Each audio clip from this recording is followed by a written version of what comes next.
Assalamualaikum warahmatullahi wabarakatuh. Madayaw, ug maayong adlaw kaninyong tanan. Magandang araw sa inyong lahat. Proverbs 19 verse 21 states, "Many are the plans in a person's heart, but it is the Lord's purpose that prevails." It took me 47 years to understand that my life was never meant to be only mine. Unlike others, I may not have been born to chase happiness. For a long time, I questioned the weight of responsibility to my family, to my country, and to everyone who called on me. Today, I have peacefully accepted that my life is unlike any other. Sa unang mga buwan pa lang ng aming termino, nakita ko na ang kawalan ng katapatan ni Bongbong Marcos Jr. sa mga pangakong binitawan noong kampanya, pati na sa kanyang sinumpaang tungkulin para sa bayan. Dahil hindi ko kinayang maging bahagi ng 2025 national budget na tadtad ng katiwalian, pinili kong umalis sa gabinete. Kahit alam ko na mula pa noong 2023 na ang magiging kapalit nito ay ang aking impeachment. Mga kababayan, humihingi ako ng paumanhin. Patawad kung tinulungan kong mahalal si BBM bilang Pangulo ng Pilipinas. Patawad kung hanggang ngayon ay marami pa ring Pilipino ang nalulunod sa baha ng dahil sa malawakang korupsyon. Patawad kung lantaran ang pang-aabuso sa ating mga institusyon para sa pansariling interes ng mga politiko. Patawad kung patuloy ang pagtaas ng presyo ng mga pangunahing bilihin habang nananatiling kapos ang kita ng bawat pamilya. Patawad kung wala man lang tayong tunay na seguridad sa pagkain.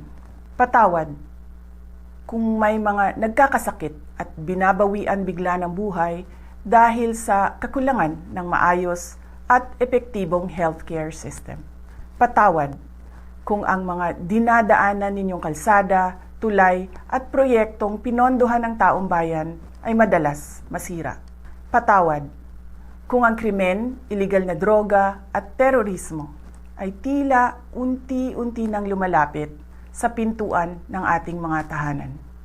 At patawad kung wala tayong malinaw at tunay na independent foreign policy. Kung kaya't tila'y tayo'y naiipit sa tunggaliang namamagitan sa mga superpowers tulad ng China at Estados Unidos.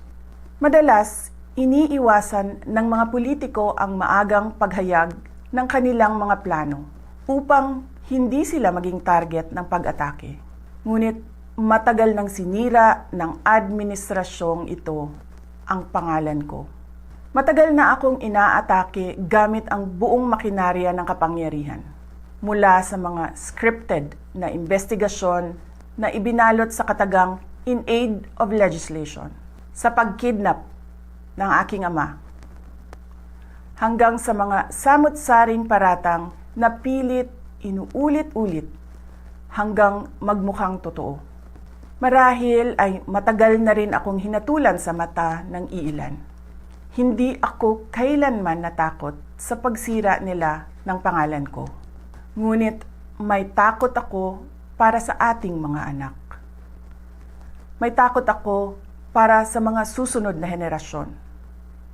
May takot ako para sa mga kababayan nating walang bahay sa ibang bansa, walang pangalawang pasaporte, walang ibang matatakbuhan kundi ang Pilipinas. Kahit ito'y patuloy na nalulugmok sa kahirapan.